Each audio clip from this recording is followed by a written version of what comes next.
Howdy, this is Sailor the Piper Man, Piper the Sailor Man here.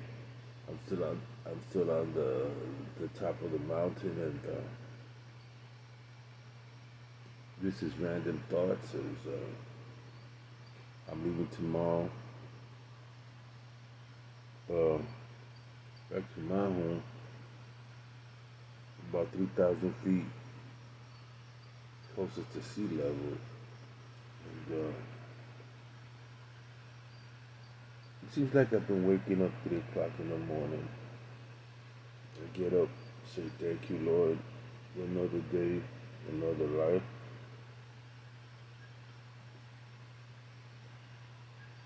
Jewish get up early in the morning, wash their hands, and say Modeh, which is thanking God that the soul has turned into the body. You learn things, and I'm not a very smart man. I recognize that. Uh, I want to share some personal things. I was illiterate all the way up to the 8th grade. I could hardly read in English or Spanish. I had such a confusion. We were constantly moving around because we were very poor. Then my father abandoned my mother, and my mother had to make do as a seamstress. And so she had to constantly leave us with aunts. So basically, I wasn't raised with my mom. I was raised by 6 aunts. We spent six months with one, six months with another, and it was like that for a while until my mother was able to get herself together. She was emotional wreck. She had emotional breakdown. So when you move around like that, you a kid becomes unstable, and I was insecure. I wasn't insecure as a kid because I could run, I could do the physical thing, but I was insecure as to do people really want me because I was going from house to house, and my aunts were really good to me. They were disciplinarian, they were loving, but they were stern. And so I got to really get to know the women in the family. I was raised by 6 women. I really got to respect women. And most of my aunts were alone. Uh, they were not beautiful women. They were working women. They're very spiritual women. And from each one I learned something. But in all the movement, what suffered was the lack of education. I was coming from the island and going from the island, and I was always around new people, new kids, and they didn't know, the kids didn't know I couldn't speak English or Spanish, and so I kept to myself. I was very quiet. I was very lone in school. I was one of those kids that sat in the class. Whatever the teacher told me to do, I did, and the guys would bully me to a certain point. Then I stand up for myself, but for the most part, I I stood around kids that were like nerds. I wasn't a nerd. They were nerds, and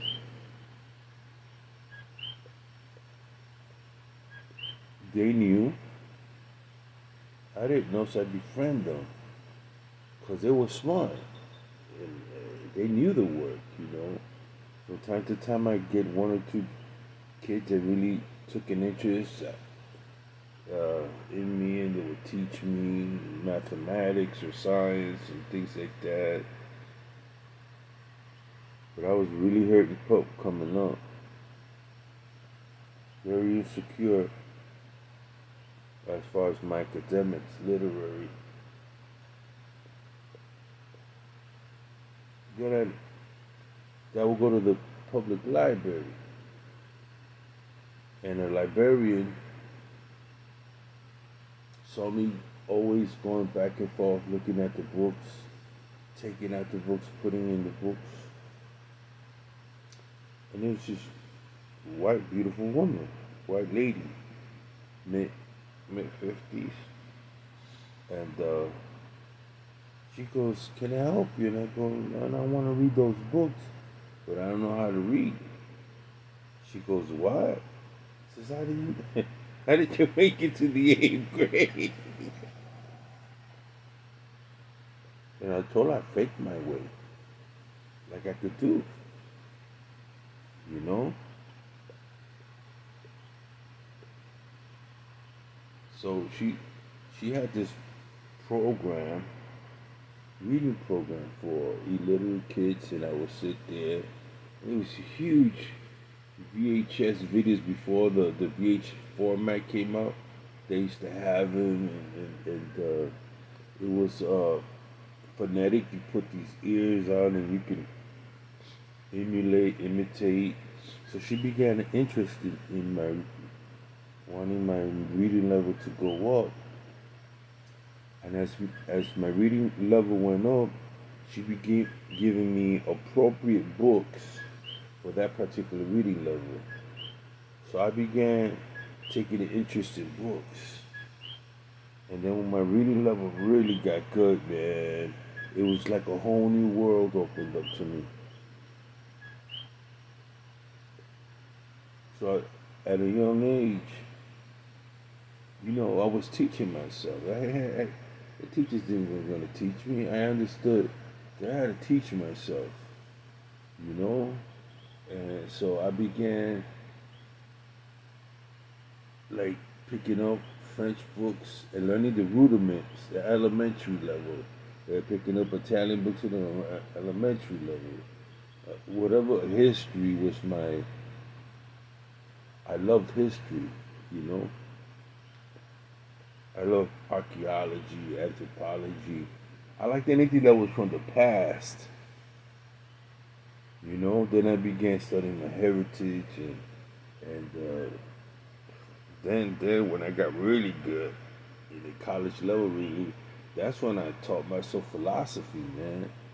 Going all the way back, I read every religious manuscript you could think of, every ancient text, man, from Buddhism to Hinduism to I read the Gita, I read the Quran a couple of times, the Gita a couple of times. I read the sutras, I read Zoroastrianism, I read all the Greek philosophers, Roman, Marcus Aurelius, Roman philosophers, historians, Herodotus. I read some Italian works too, Galileo, Copernicus, Spanish, in the French scientific revolution, French liberalism, then, all the religious books, St. Thomas More, St. Augustus, all the Desert Monk, all the British historians, Shakespeare, the whole works. It was just like wonderful, that I can learn from different um, nationalities and different countries, and so I began to respect those countries.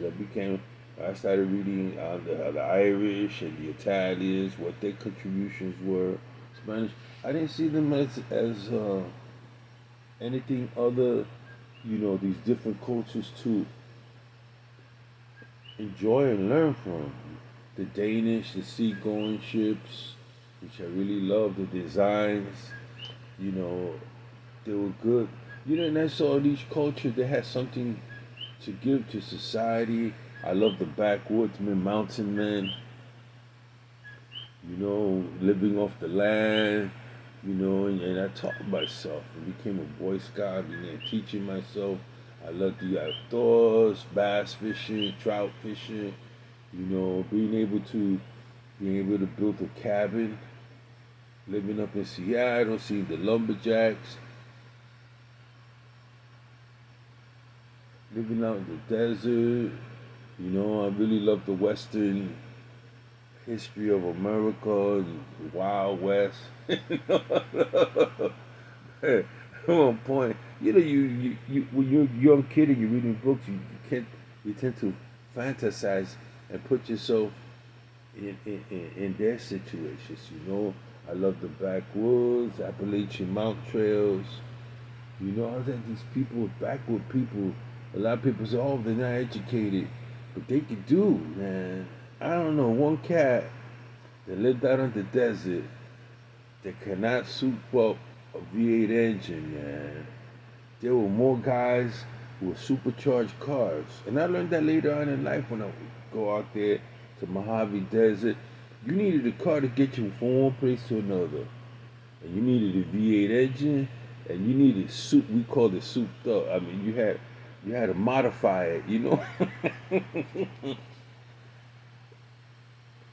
In today's day, I just know the basics of cars, man. But I know certain cars are good in certain situations. I used to love the pickup trucks, and but I never fancied cars. I never fancied cars. I always liked motorcycles, and I always I don't know why, dirt bike, and while other people, I fancied boats and sailboats, and I always wanted to sail, and I learned how to sail. And that was my love. And I took to the sea. Other people take to the mountains. Other people do it. For me, it was the sea. The whole thing of how brave people, brave people were, or how desperate people were to cross the Atlantic Sea to a new world, to go into a place they never been before. I said, my God, they either must have been so oppressed they couldn't take it no more in England or in Ireland or in Europe. And they said, the heck with it. We're gonna go to this. We're gonna take a shot in the new world. So it tells you a lot of their thinking, their mentality of wanting to venture off and find uh, get a new start in life. I believe that. I believe you could have had a bad start in life and turn it around. I believe that you can go from bad to good. I really do believe that. I really believe that if people can change, if you give them a chance, you give them a helping hand.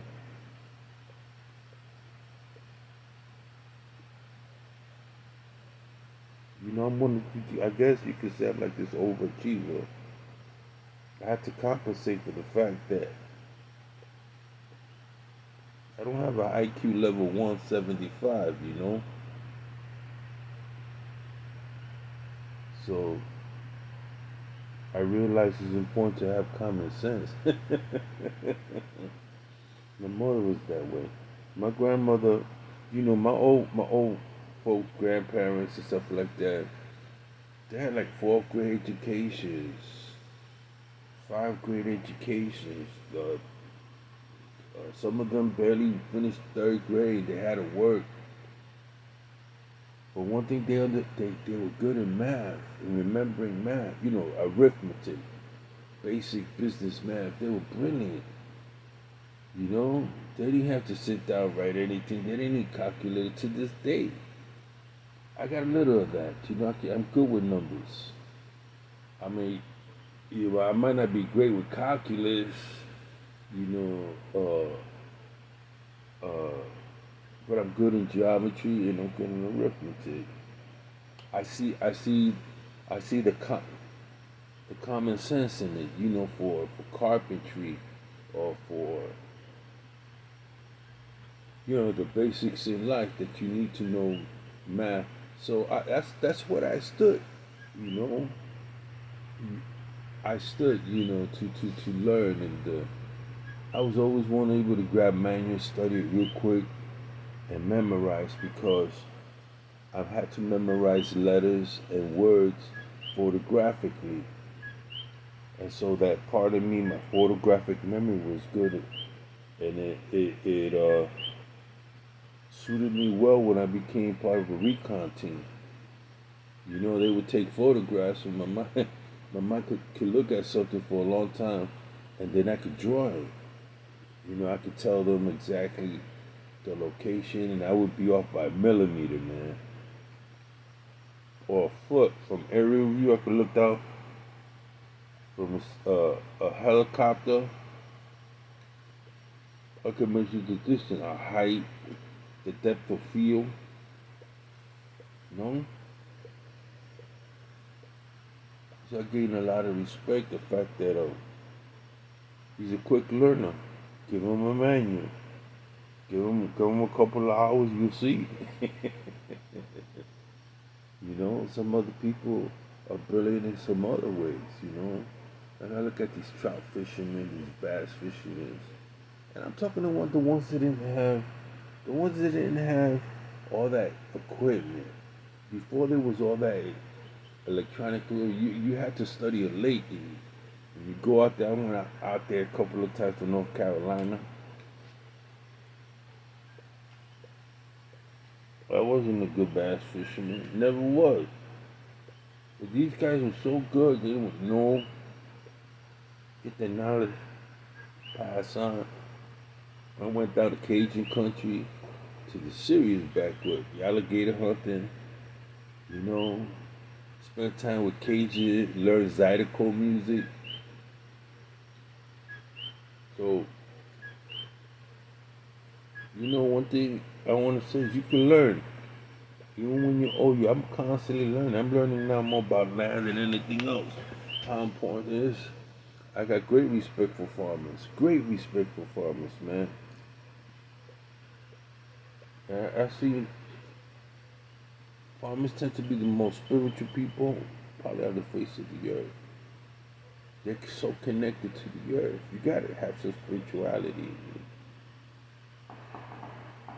Well, this is Sailor the Piper, my Piper the Sailor Man. Another day.